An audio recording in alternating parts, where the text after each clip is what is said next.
Hey, morning. To the best of my knowledge, minus a couple exceptions, I've marked everything that I think has been handed to me. So ideally, you guys should be able to do a progress log at this point, unless you're waiting on doing an essay. So if you can, try to finish that just so you can be done that first one. If you're going to do a research paper, what do we say, like not this upcoming Monday, but the week after that Monday? Yeah. And I'll try to have those back right away so you can be done with it. But ideally, right about now, you should know more or less what your mark is going to be, I mean, roughly. So, yeah. How did yesterday go in terms of our lesson? It was long, yeah. I'm sorry, and today's probably going to be long too. It's the beginning of the unit. Okay, well, let's do a quick test then. If I were to ask you, historically, why we call something reduction, could you answer that question? Say it louder, Devin. Go ahead. So it goes from like or to like zero. Yeah, and that word was used as the word. We're reducing it. Maybe even like thinking a math term. We're taking it from something complicated and making it something simple, right? Just like reducing a fraction would be in math, right? So, why did they historically call something oxidized? Because the metal was exposed to oxygen, it would go back into the ore. Good. Yeah. If you didn't hear that, if metal was exposed to oxygen, it would turn back into an ore format, kind of like a rusting. Now, those were really good definitions for hundreds of, maybe even thousands of years ago, before scientists really had any understanding of chemistry, like at a deep level, right? Because I was trying to remind you of scientists like Rutherford, Bohr, Thomson. You've probably heard of these names before. Hopefully you've heard of them before. It wasn't until their experiments that we really understood at an atomic level that atoms were made up of protons and neutrons and electrons, for us to even understand things like charges. And that the fact that electrons even existed didn't really happen until J.J. Thomson. Does that make sense?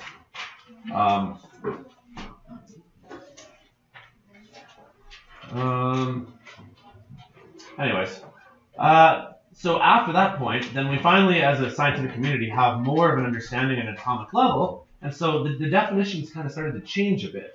Rather than oxidation being adding oxygen to something, oxidation now becomes when something loses electrons, and reduction becomes when something gains electrons.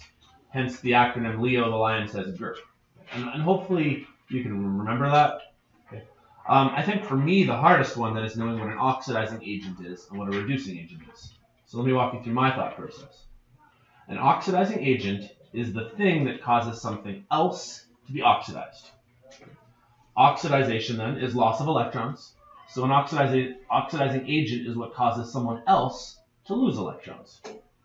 Well, if this is Devin and Brad here, and Devin is causing Brad to lose electrons, really, Devin's actually the one that's stealing Brad's electrons.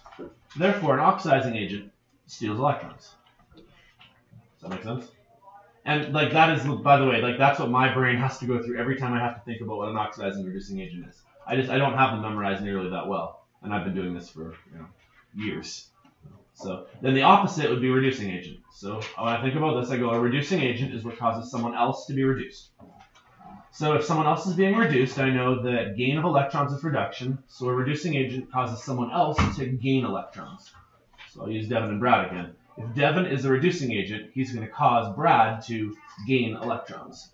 Well, where is Brad going to get those electrons? Well, Devin's going to give them to him. So reducing agents are the sorts of things that give electrons. So oxidizing agents take electrons, reducing agents give electrons. And so today we're going to focus more on that concept of giving and taking. One of the analogies I like to use, one of the many analogies, one day I should actually make a list of all the analogies I have. I have so many. But one of the ones I like is like a King of the Ring cage match. Imagine that this is like, you guys ever watch WWE or WWF? Where they do the wrestling ring and they put like 30 guys in the ring, right? And then by the end of it, only one survives because they all get thrown out of the ring. Has anyone ever seen or heard of those sorts of fights before? In my mind, I kind of think of something like that here, where at a chemical level, what's really happening is there's different species, there's different chemical reactants, and they're involved in a cage match, which is like a fight for electrons. And certain elements are better at fighting for electrons. Hopefully, you guys might even have an idea as to which element wants electrons the most, based on a unit we did in Chem 20. So I'm going to look at you guys back there. Yeah, that's the term I'm looking for, is electronegativity. Who wants electrons the most? Fluorine, yeah. Do you guys in my grade 12 class, do you guys remember talking about this at all? The electronegativity scale? Hopefully you already know that certain elements, just they want electrons. They fight for them better than other ones do. Now, electronegativity is part of the equation, but there's this table in our data booklets that we're going to focus on today, which, does everybody have a transparency? I'd really recommend, Liam O'Connor gave me this idea, so I can't take credit for it, but use the transparency, grab a wet or dry erase marker at some point if you can. I'm sorry, I really can't provide those. I don't think I have any right now. Like maybe one of these will work if you want to steal a whiteboard marker. Maybe steal one here if you need. But this works so much better because we're going to use this table so much that rather than writing like crazy in your data booklet, it may just be easier to use the transparency. So, does anybody want a pen? So, steal a couple off the board here if you guys want. I got a few in here too, maybe.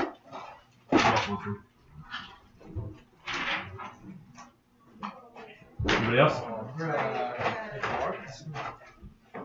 You have something.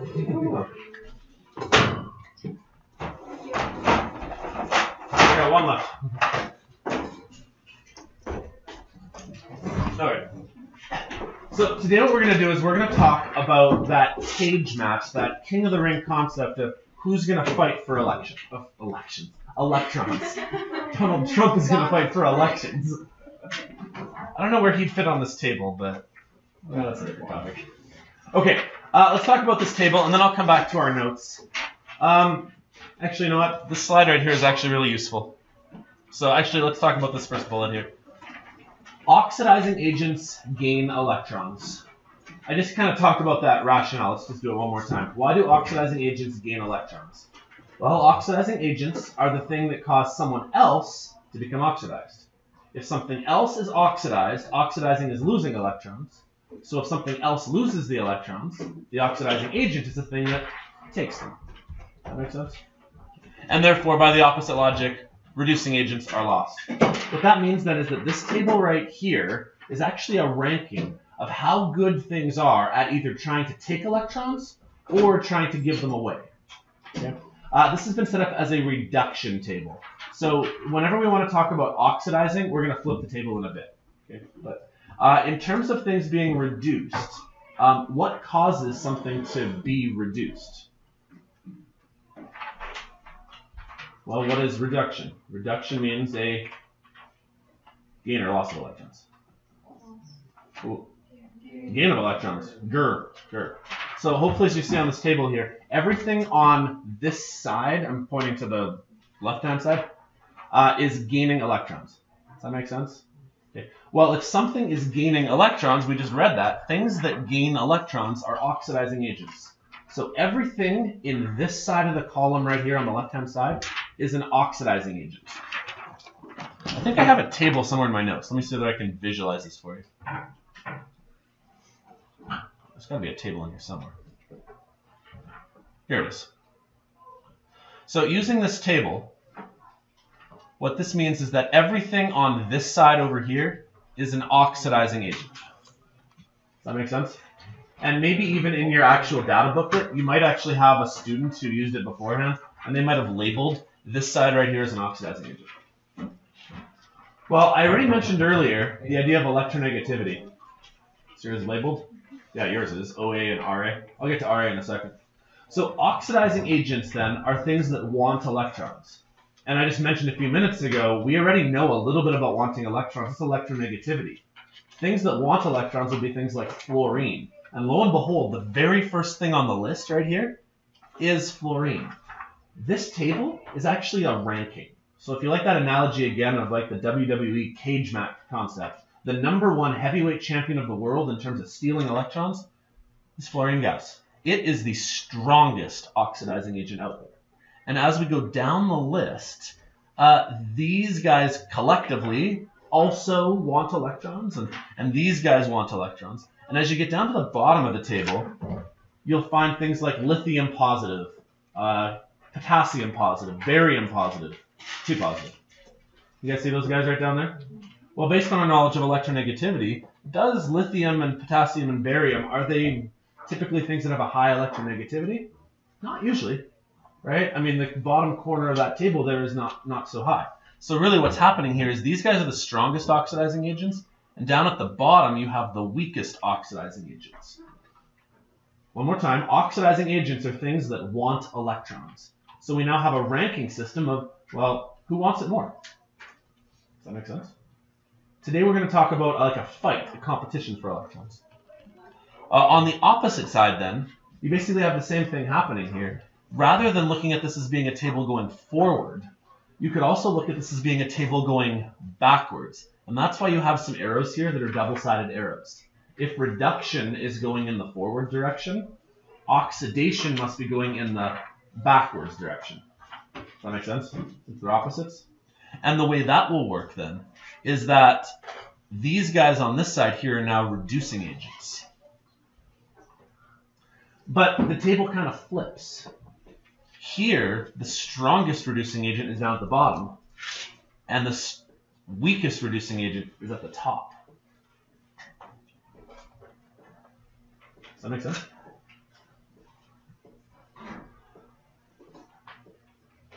So this table is a ranking. It's a ranking of who wants electrons more. Because certain things have a more a affinity for wanting to steal them. Okay? So think of this again as like a give-take scenario. Let me go back to my first slide here.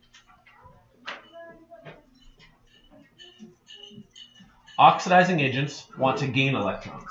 Oxidizing agents are like the bullies in the schoolyard. They go out and they try to steal lunch money. I'll use YouTube because I've used you as examples before. Let's say that Devin is an oxidizing agent. He's going to go around the classroom and he's going to try to steal everybody's electrons. Or in this example, he's going to try to steal their lunch money. Right? Well, let's say Devin is a middle-of-the-road oxidizing agent. So on that particular table right here, let's say that Devin is right about here. Devin can steal lunch money from this person down here, and this one here, and this one here, and this one here, and this one here. Maybe I need to be more clear as to why that's where they need to be.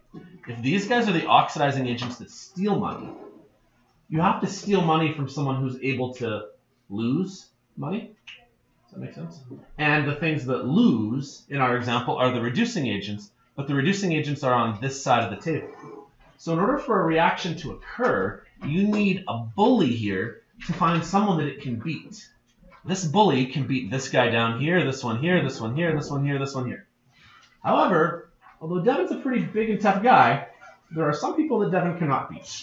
You know, like if Devin were to go try to fight, I don't know, The Rock, you know, the WWF champion guy. Devin, I like you, but you probably couldn't take The Rock. Well, that would be like someone up here. Where in terms of the ranking scale, Devin can't beat someone up there because he's not high enough on the ranking list. Does that concept make sense? Okay, this leads to today's general concept then. It's called spontaneity. Okay, so with that kind of as my intro, I want to now talk about what spontaneous means. In everyday life scenarios, you probably heard the word spontaneous. If you're a spontaneous person, you kind of, I don't know, you go make decisions and you're fun and you go do things randomly, I think. That's what spontaneous means. In chemistry, it has a different term. Spontaneous means that it actually occurs. It's like the lamest definition ever. Okay. Spontaneous in chemistry means that it actually happens. Okay, in our last unit, we would have talked about something called activation energy. Kind of hopping all over the place. I hope it makes sense. You guys remember talking about a graph like this where here you've got some chemicals and then they go to here? Let's say that this is dynamite, for example. And this is whatever the products are of dynamite. Does dynamite just randomly explode? No. In order for it to explode, we learned in the last unit that you need to have a little bit of activation energy. The concept I want to get here then is, although we can write a reaction on paper, it's not considered spontaneous unless it actually happens. Okay? Dynamite could just be sitting there. Does it have the capacity to blow up? Sure. But unless it spontaneously blows up, spontaneous means that it actually is going to. Does that make sense? Now, spontaneous is different than fast or slow. Certain reactions happen in a blink of an eye. Certain reactions take years like say rusting. Rusting's a very slow process. But if a reaction will actually occur, if there's enough activation energy barrier to occur, then it's considered to be spontaneous. Does that make sense so far? Well, in the electrochemistry unit, not only do you need to have an like an activation energy barrier, but you also have to have the right circumstances in terms of the king of the ring fight. If you've got someone out there who is a bully, who's going to steal electrons, and you've got someone out there who's kind of a weakling who likes to give away electrons, you now have a match where electrons can be given and taken and a reaction can occur. But what if you have, like if you want to use my Devon analogy again there, what if Devon's trying to be a bully, but Devon comes up against the rock? Is he going to actually be able to win that fight for electrons? I'd say, well, no, he's not. Which means that I might be able to write an equation on paper, but unless we somehow give him a boost and give him a big activation energy, we give him an energy drink and, I don't know, what else would it take for you to beat the rock? A sledgehammer, maybe? Unless we give him something else that's a really big boost, even though we can write the equation on paper, it may not actually occur. Does that make sense? Okay, let me go through my notes here. This is kind of the concept here. There's like a tug of war. There's a fight for electrons. Okay? If an entity is able to steal electrons, to pull electrons away from somebody else, then we say a spontaneous reaction occurs. But it may not be possible. Okay? A species might not be strong enough to actually steal or give away electrons. Okay, let's write out the example that goes with this one here. Here, it says that copper 2+ ions are going to react spontaneously with zinc metal. I'd like to show you on this table why they do that. So you guys have some pens here. Can you try to, on your little transparency paper here, can you try to find the location of Cu2+? It's going to take a while, but kind of search through there, see if you can find where Cu2+ is. There's only one of them on there, I think. It's about 2/5 of the way down on the left-hand side, perhaps. If this is the table right here, Cu2+ is probably about right here. Can you guys find that? It's right below oxygen-water combination. It's right below iodide solid. It's right below. Anybody not find it yet? You guys found it? Okay. Is it an oxidizing agent or a reducing agent then? Why? Yeah, because it's in that column. This is an oxidizing agent. What do oxidizing agents want to do? They want to steal electrons. This guy is going to attempt to steal electrons. So again, think of the king of the ring match. Is copper a particularly good oxidizing agent based on where it is on the table if it's right here? It's not the best. Are there better fighters out there? For sure. But it's got a reasonable shot at winning its match. So now I need you guys to try to find where zinc solid is on the table. And zinc solid is actually most of the way down at the bottom. It's right about here, I'm going to suggest. That's where zinc solid happens to be. So I'd recommend maybe just highlight those so you can find where they are. Well, in terms of oxidizing agent or reducing agent, what is zinc? Well, I guess by default, doesn't it have to be a reducing agent? I'm just going to write out what happens, though. Oxidizing agents want to steal electrons, and reducing agents want to, I don't know, donate, maybe is a good word to use. They want to donate electrons. And what we have here is a pretty favorable scenario where copper's not bad. Right? Copper's a middle-of-the-road fighter. It's fairly strong, whereas zinc, remember how I wrote out that these are the strongest oxidizing agents going down, and these are the strongest reducing agents?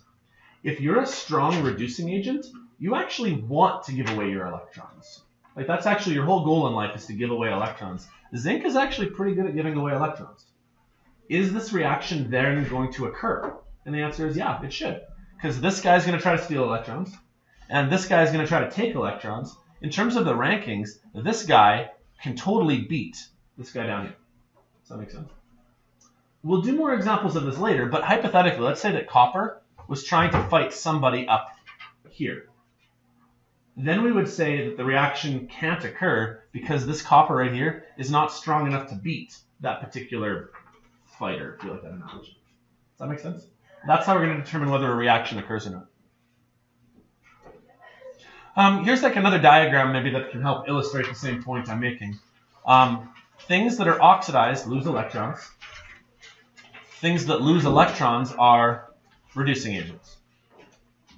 Things that are reduced, they gain electrons, which makes them the oxidizing agent. If a reaction is going to occur, this guy right here is going to have to lose its electron. This guy right here is going to have to steal it. And if they are strong enough in the right orientation, then a reaction occurs.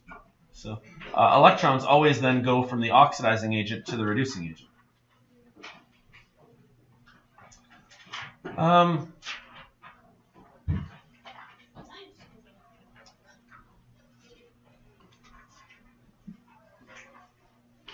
Okay, let's talk about this slide here, just so I'm clear about this terminology. Oxidization and reduction, those are verbs, or maybe a better way of putting it is like oxidation and reduction. These are equations. If I ask you for the oxidization equation, that might be something like this. Cu solid turns into Cu2 plus 2 electrons. That's what oxidization would be. That's an equation. Does that make sense? The reducing agent would be that guy, though. So the reducing agent is the actual element or compound, but the oxidization or reduction process is an actual equation. Does that make sense?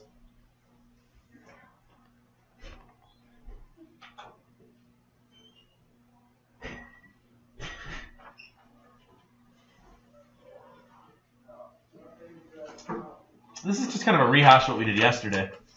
This then is the oxidization half reaction. This is the reduction half reaction. This is the one we did yesterday in class. Do you guys remember putting this one together in our notes yesterday? Okay, let's test this out on the table again.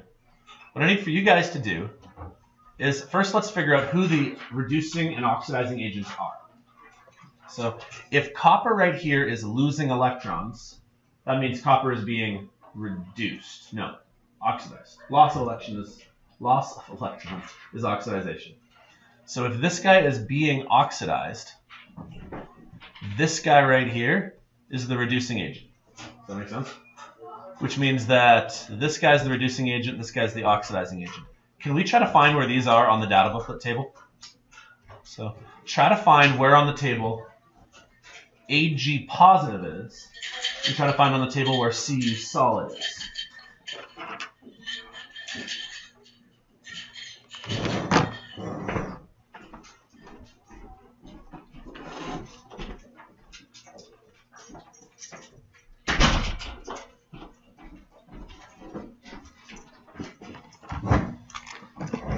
Anybody find a silver?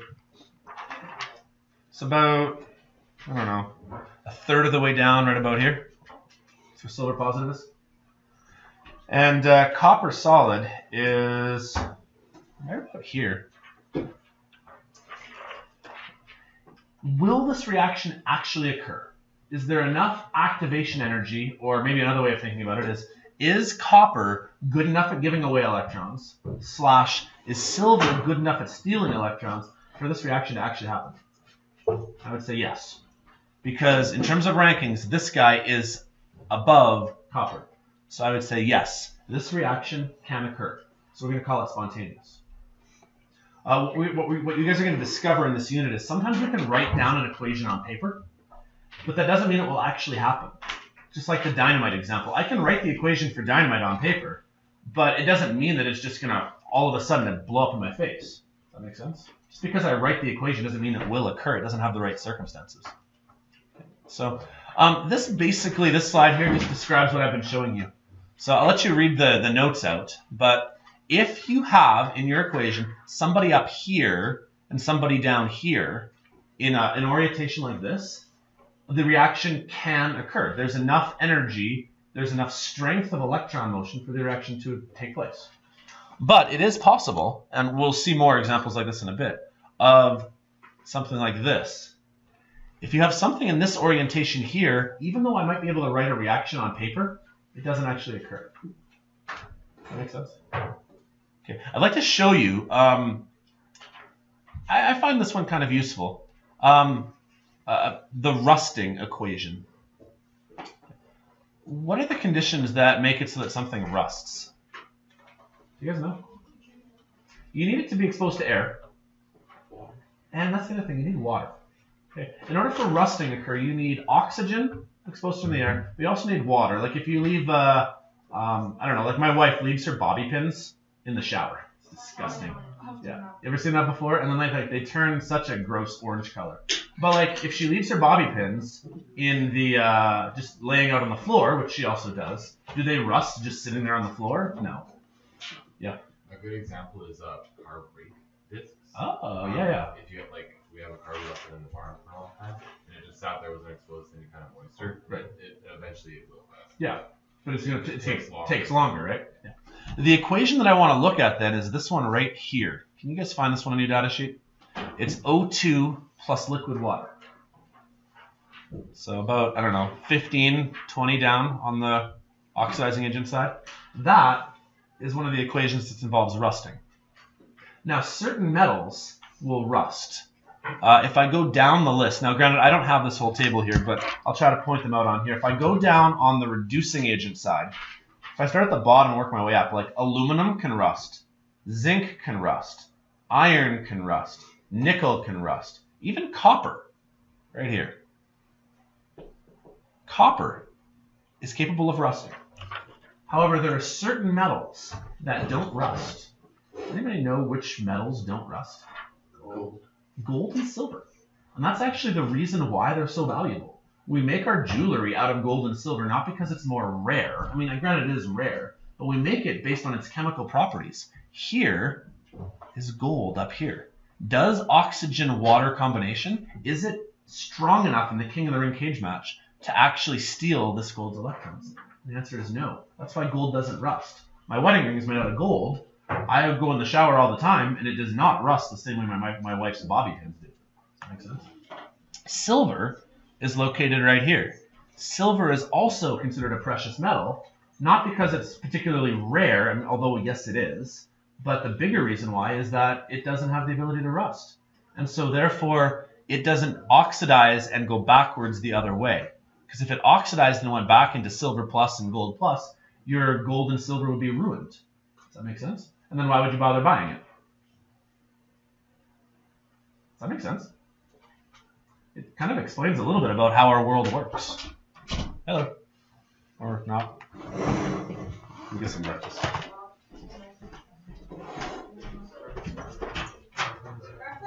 Anybody hungry? We got cheese strings. Somebody? I have yogurt.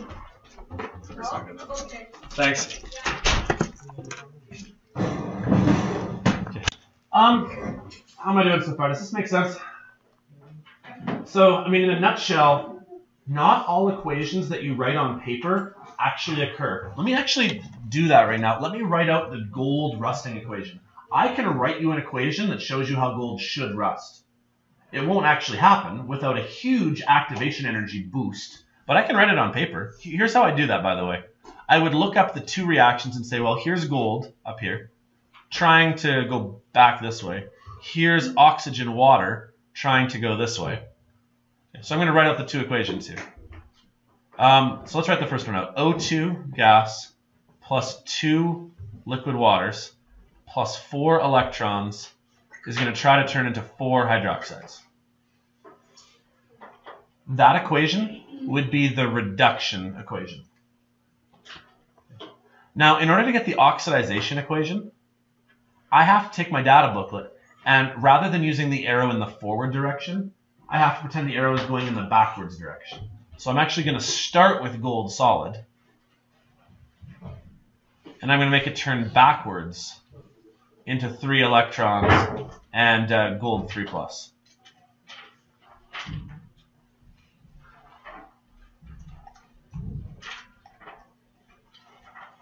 Does that make sense so far? So I took the reduction equation and I wrote it going forwards. and I took the oxidizing equation and I tried writing it backwards. Can you guys see how I have electrons on the reactant side in this equation and on the product side in this equation? Did they balance though? No, one's got 4, one's got 3. So what I'm going to have to do is I'm going to have to times all of this by 3.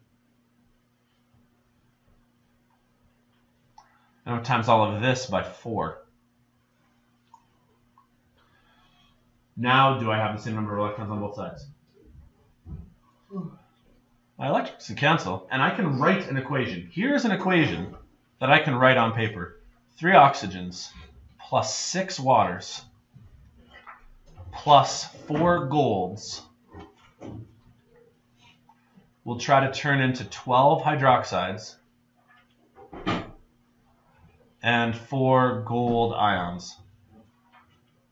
I just wrote an equation on paper that claims that if I put gold in water and oxygen, it should rust. But here's the thing, it doesn't. Does that make sense? So even though you can write a reaction on paper, does not mean it's spontaneous. So in chemistry, spontaneous doesn't mean it happens fast. Spontaneous means that it happens. Yeah, it's kind of a different definition than you're using for spontaneous. Okay? So that's my goal today. I need you guys to be able to know how to use this table and figure out whether a given reaction will actually take place or whether it won't. Now, by the way, I need to point out that later in the unit, similar with activation energy, there is a way to make a non-spontaneous reaction occur, but you have to add some energy. You have to add a boost of energy to get over that hump, that sort of activation barrier. So this reaction from here to here is not naturally going to take place. But we can make it take place if we do something. But we'll get there. Okay, let's fast forward. Let's see if I can find something else I can use here. Okay, let's do this example here. Can you guys find this slide? Basically, my question is very simple. Tell me whether or not the following compounds can react. So I'm not asking you necessarily what they make. This isn't like grade 10 where I want you to do single double replacements. What I want you to do is tell me, will they react or not? Do they have the capacity? Do you not have the slide? No. No. We have one example. Sorry. What example do you have? This one. Looks like this. This one right here? Yeah. Oh, I must have changed my notes and not realized it. Okay, can you grab a sheet of paper? I'm sorry. Or add this somewhere. This is like Sorry, I didn't realize I didn't have that in there. Okay, let's try some examples here before we get to that last one then. So, my goal here is state whether or not these things have the capacity to react. So here's how I suggest going about doing this. This is why you need your table plus a dry erase marker. I need for you to find where bromine liquid is on the table. You just need a second just to write them down first.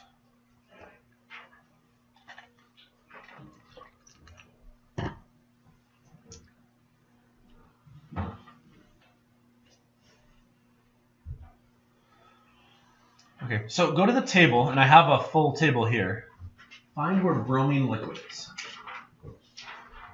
Okay, now you guys are going to probably struggle at first to find where these are because there's really a lot to search for. So I'll try to help you out at first. But here is bromine liquid right there. So far, so good. Then I'm going to ask you, find me iron nitrate. You're never going to find iron nitrate, because iron nitrate is really made up of Fe2+ and NO3-. So rather than looking for them all as one collected compound, we actually have to look for either the iron 2+ or the NO3-, wherever you can find it. So I'm going to try to look on here now for Fe2+. The more we do this, especially on Monday and Tuesday when we do more practice, you'll discover that sometimes things are on the table more than once. There is an Fe2+ right down here. You guys see that one down there? However, can this bromine react with this iron? The answer is no. Here, this guy's an oxidizing agent trying to take electrons. But this guy right here is also an oxidizing agent trying to take electrons. What we need to do is we need to find someone who wants to give electrons. And this is convenient, but Fe2+ is also on the table. Right there. You guys see that? We should also consider nitrate as well, because nitrate is also part of this reaction. Nitrate is on the table right here. You guys see that? However, nitrate also requires H+ ions. And according to what I know about this equation right here, do I have H+ ions present? I'd say no. There are some oxidizing and reducing agents that require more than one thing to react. So if you don't have the hydrogen, then you can't even consider that. So let's answer the question. Can a reaction take place? Yes. Yeah. This bromine liquid is strong enough to steal from that iron 2+ there. Does that make sense? Okay, let's try another one. So erase. You guys see why I suggest the transparencies? You're going to do this lots. Let's say that we have copper nitrate and gold solid. So first thing, copper nitrate. You're never going to find copper nitrate as a compound on the table. But in ion form, we will. You need to find copper 2+ and NO3- on the table. So Cu2+ is right there. We just talked about NO3- a second ago. There is an NO3 right here. But can we use that NO3 if we don't have hydrogens? No. Okay, then we also need to try to find where gold solid is. Well, gold solid is way up here. Is copper a big enough of a bully to be able to steal gold's electrons? No. This is the analogy where this is Devin. I hope you don't mind if I'm using you, Devin. But this is Devin. Devin can totally beat up on this person here. He could totally take a first grader way down there. But this is that's the rock. It's not happening. Does that make sense? He's just not strong enough to be able to win this fight. Okay? So even though you guys know how to write this reaction on paper, you could write gold nitrate and copper solid. Even though I could totally write a reaction on paper, this reaction will not take place spontaneously. Naturally, it will not occur. If I were to take some gold and drop it into a bucket of copper nitrate, nothing would happen. Does that make sense?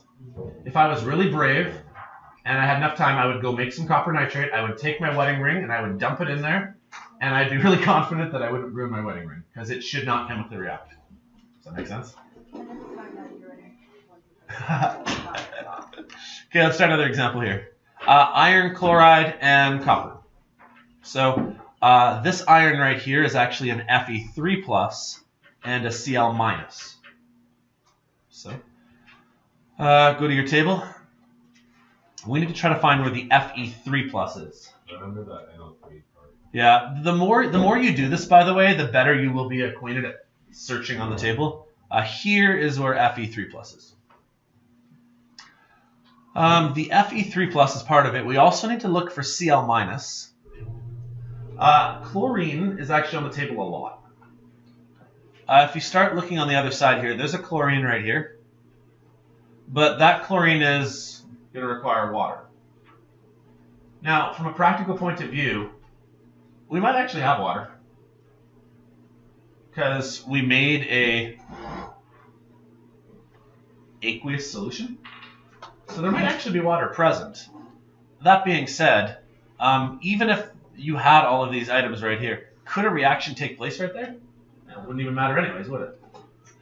Chlorine is also found right here. That still doesn't really matter. Chlorine is found right here, but you need hydroxide.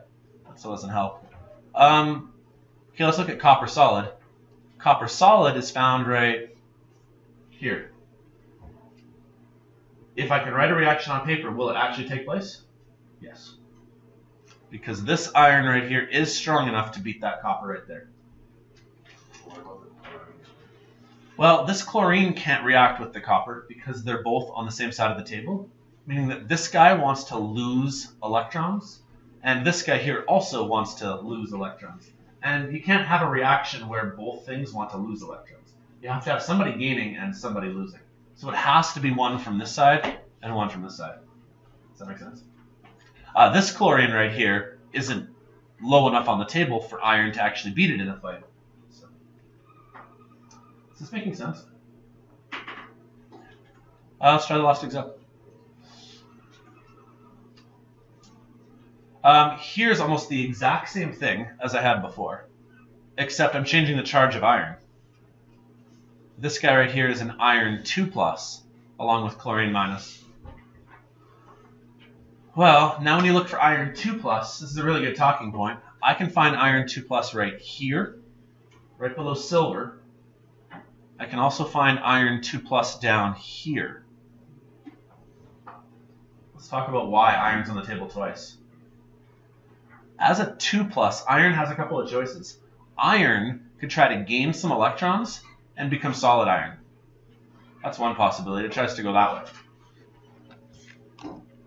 But iron could also try to go backwards, ditch an electron, and become iron 3+. Iron is actually on the table in more than one location. So I need to be really careful that I use the right one. I'm going to skip all the chlorines again, because I already talked about chlorine was kind of not helpful in this one. Copper solid is right here. Even if I can write a reaction on paper, which I totally could, like based on grade 10 science, you should be able to say that this is going to form copper chloride and iron solid. You totally can write a reaction on paper, but will it occur? No. Because this iron right here is not strong enough to steal electrons from this copper right here. Can these guys right here try to interact with each other? No, because in both of these cases, they're both trying to lose electrons. You can't both lose electrons. Someone has to take. Does that make sense? So long story short for today, because I know I've been talking for a long time, you need to be able to, as a skill, interpret your data table and tell me whether or not a reaction is even capable of taking place.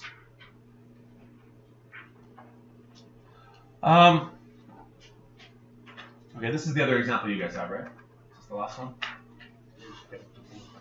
Yeah. This one right here? Do you have the one before it still, though? Okay, why don't we do this one here and then the diploma question. So what I'd like to do now is show you what they usually test on the diploma. So if you look at the slide after it, we'll do this one in a second, but this is a very standard question they're going to ask you. Let's do the one beforehand first. I'll do this one with you guys, and then maybe I'll have you guys try the diploma one. What they might do is they might give you some data, and they might ask you to reverse engineer the table. Okay? This table right here has a lot of different elements and compounds on it. Okay? What they might do is they might give you stuff that's not on your data table. Cobalt and indium and palladium, they're not on your data table. They're going to try to test to see whether you understand how a table works based on this orientation, meaning that a reaction does happen, and this orientation, meaning that a reaction does not happen. So let me walk you through how to solve this. This says it's spontaneous. That means that I'm looking for arrows that go like this. So I'm going to order the two half reactions on top of each other in the right order. Let me show you the two options, and then we'll pick which one's right. What you could do is put cobalt. You could write that reaction, and then you could write the indium reaction in that orientation. That's one possibility. Or I could write it like this, indium like this, and cobalt like this. These are the two possibilities. Either this equation is on top of that one, or this one's on top of that one. Does that make sense how those are the two options? Well, here it says that cobalt 2+ and indium solid do react with each other. Here, cobalt 2+ and indium solid, are they written in the right orientation? Yes, they are. The one I wrote below. Here's cobalt 2+, here's indium solid. Are they written in the right orientation? Not if it's supposed to be spontaneous. Does that make sense?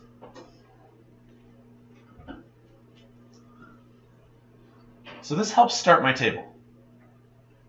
I now know that the cobalt reaction, I need a smaller eraser. I know the cobalt reaction has to be above the indium reaction for this to fit together. By the way, I flipped the indium solid. I put the indium solid on this side and kind of put it on the other side. Did that make sense how I just kind of intuitively did that? Or should I talk about that some more? This cobalt going from a 2+ to a solid, I wrote in the forwards reaction. But then this indium right here, I actually put it on this side right here. Because what's actually occurring is this indium is actually going backwards to this guy. This guy's being reduced, and this guy's being oxidized. Does that work so far? Okay, let's try the next one then.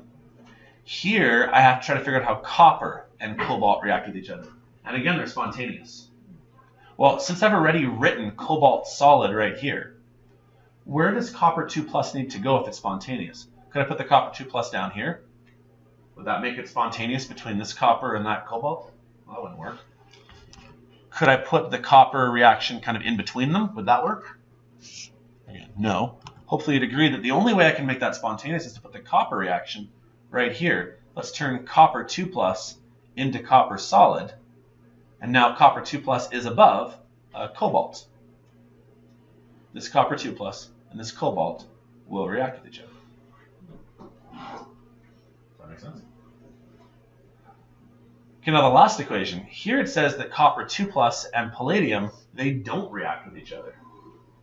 Well, I already have copper 2+ on this side of the table over here. So PD solid has to go on this side here.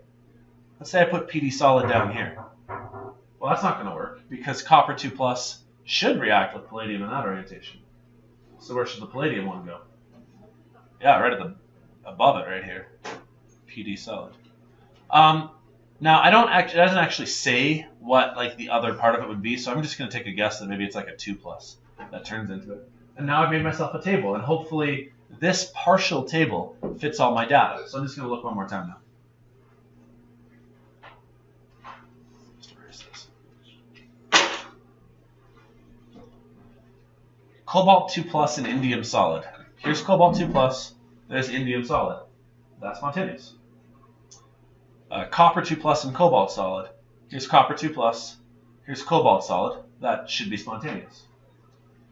Copper 2+ and palladium. Copper 2+ and palladium. No, that's not spontaneous. Does that make sense? And what they often do on the diploma then is they'll ask you to rank these equations in order, or they might ask you something like this. Who are the strongest to weakest oxidizing agents? If I were to ask you who the strongest oxidizing agent is, could you guys pick out who that one is off this list? Yeah, this one right here would be the strongest oxidizing agent. Then the next one would be copper 2+, and the next one would be cobalt 2+, and the next one would be indium 3+, I guess. Do you guys want to try this one yourselves, or do you want me to walk you through another one? All right, take a couple minutes, try it yourselves. I'll do it with you afterwards, obviously. See whether you can answer this diploma question. Use the same method that I just did.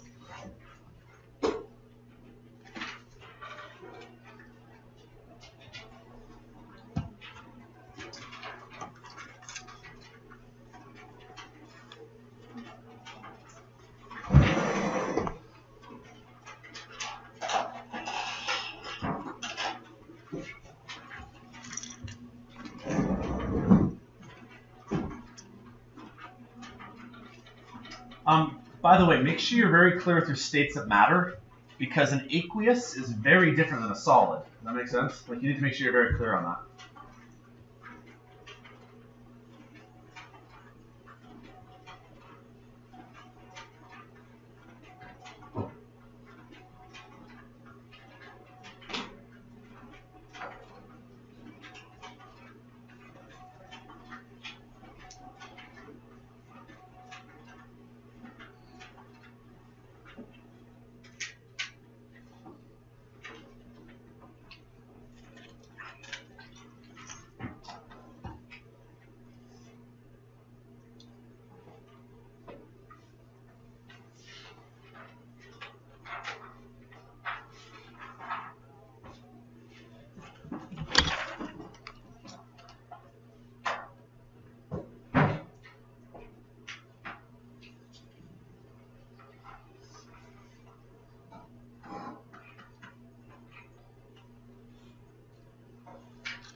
So the two things that are reacting at first are the U3 plus and the La solid.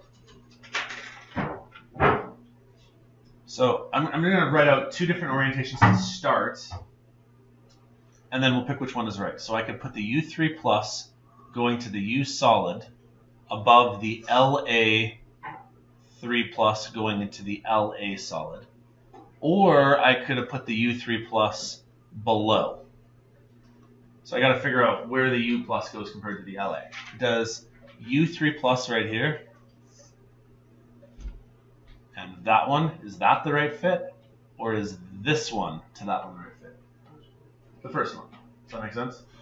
So I'm just going to erase the bottom row here. Don't need that one anymore. By the way, how do you know which side to put the solid and the aqueous on? I didn't actually say that. The solid's going to go on the right-hand side. Typically, we write this as a reduction, and reducing something means turning it into its metal form. So always write your solids over on that side over there, just as a convention. So that gets me started. Then it asks me about Y3 plus compared to U solid. Well, Y3 plus compared to U solid, here's the U solid. The Y3 plus is going to have to be down here somewhere. The question then is, does the Y3 plus go right here? Or could the Y3 plus have gone like in between the two? Does that make sense? Either way, it's definitely below the U solid. So I'm just going to write both of them out just for a second here, and then we'll erase one. So that'll go to Y solid. So here the Y3 plus would not react with U. And in this location, the Y3 plus would not react with U. To narrow it down, though, I'm going to use the third reaction. The Y3 plus does react with La solid. So should it be this one or this one? The one like in the middle, right? Because here the Y3 plus is reacting with the La solid, whereas down here the Y3 plus is not reacting with the La solid. So now we should have written ourselves a partial table involving some chemicals that aren't on your data sheet. They always pick ones that are random. So now let's answer the question. Who is the strongest oxidizing agent on this table? The strongest oxidizing agent would be the U3. No, not that. Wrong state of matter. Then the Y3 plus. Then the La3 plus. So the answer is B. Does that make sense? They're very tricky too. You see how they did U, Y, and La in the same order for D? But it was the wrong states of matter. Which is one of the reasons why I always try to suggest, I want you to write those states of matter. I guess I was a little bit lazy here, but does that make sense? So, quick summary of the day. We're still really at the beginning stages of doing stuff in this unit. I really can't give you any assignment questions yet. But the concept is, not all reactions that you write on paper actually will occur. Does that make sense? I like the analogy or the example of what rusts. Iron, copper, nickel, lead, aluminum, all of those are metals that are capable of rusting. Because on this sheet here, compared to that O2 and water reaction, all of those metals I just listed are down below. They will rust. But gold and silver are up top here. That's why they don't rust. This is why they're so precious and so valuable, because of those properties. Okay? So just because you can write a reaction on paper doesn't mean it occurs. The chemistry behind it is really a king of the ring tug-of-war fight. If you're above somebody in the ranking system, then the reaction can occur, because the species is strong enough to steal electrons. If it's not strong enough to steal electrons, then the reaction just doesn't occur yet.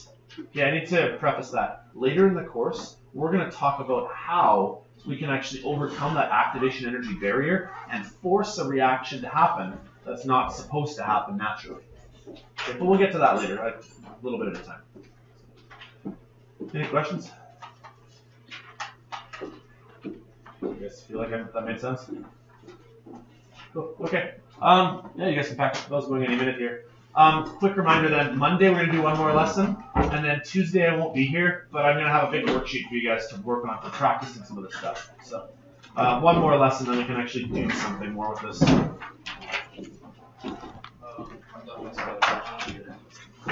Oh, that's fine, yeah. Guys, if you have your progress logs, you can hand them in. I know I probably have your unit test still, but if you're done, just put it in the pile there, would you? Just like you always do. Thanks, Devin.